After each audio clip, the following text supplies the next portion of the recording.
Are you finding out that you actually have IRS Safeguards Rules Compliance requirements or FTC Safeguards Rule Compliance requirements that you were unaware of?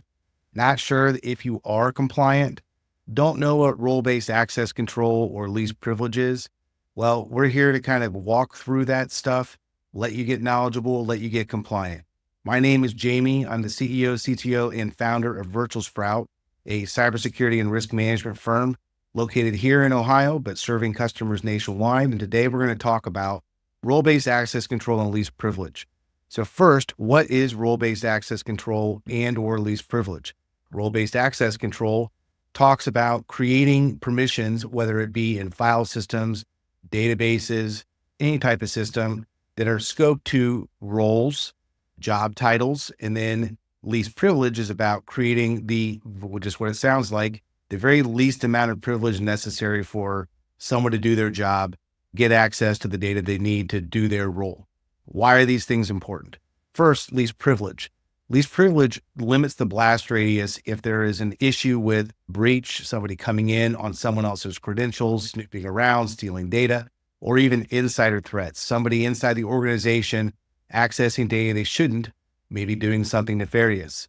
Having least privilege limits the scope of the data that any one person can get to. Therefore, if their credentials are compromised, or if that person is compromised, the amount of data they can get access to is limited. Therefore, the blast radius is limited.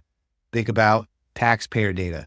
If I'm only allowed to access my client's data for purposes of preparing their taxes, and I can't access everybody else's client's data, if my credentials are breached and someone hops into the network and is looking at all the files and stealing data, only my client's files are stolen.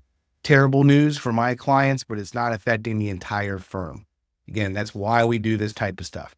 Role-based access control, on the other hand, is super handy as people are coming and going, switching roles inside the organization, exiting the organization, being hired in.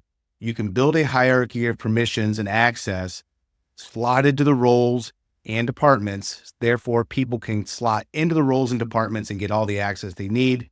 You're not having to reinvent the wheel every time someone comes on and off. So quickly, how are some of the ways that you can start implementing role-based access control and least privilege inside your organization to be compliant with the IRS and the FTC safeguards rules? First, define your roles. Figure out what the departments are, what the roles are related to who needs access to what. Go through those roles. Number two, and apply least privilege to each role. Scope everybody down. Go less than more. People can always ask for more access. People that have more access don't know that they have it and therefore can't give it back easily. Audit this regularly, quarterly, annually at the least. Go through all this access. Make sure that everything is really the way that it needs to be. Document this effort as you go through it so that you know we're going to have these systems, these folders, these files are going to be accessed with these roles, and here's why I did it. Therefore, when you come back in a quarter or a year later, you know why you did this stuff. People have short-term memories. Access approval for elevated permissions. If you need to have extra access, make someone ask. There are systems in place that as someone goes to access something and they don't have access to it, you can just request it. Roll up to whoever's in charge of that data set, quickly giving them access if they need it. Some systems actually allow temporary access as well. So if I'm moonlighting on a client that maybe I don't work on regularly, I can, in a system, ask for access to that client for a month, 2 months, however long I need to. And then as the engagement winds down, my access goes away. Therefore, the risk of somebody coming in on my credentials and accessing that client and stealing the data goes away as well.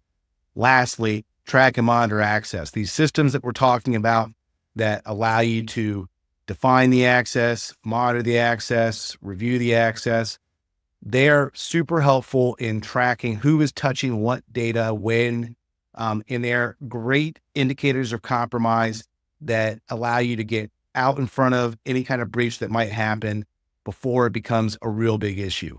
This data is routinely fed into things like a security operations center or a SIEM, which is a giant data lake or logging repository that the security operations center analysts, managed detection and response analysts, any of these security analysts that are looking for threats and hunting for threats can look through all this telemetry data and say, hey, there is unusual access happening around taxpayer information. This particular user account that never accesses this data is now poking around all over the place or has accessed 1,000 files in the course of 5 minutes.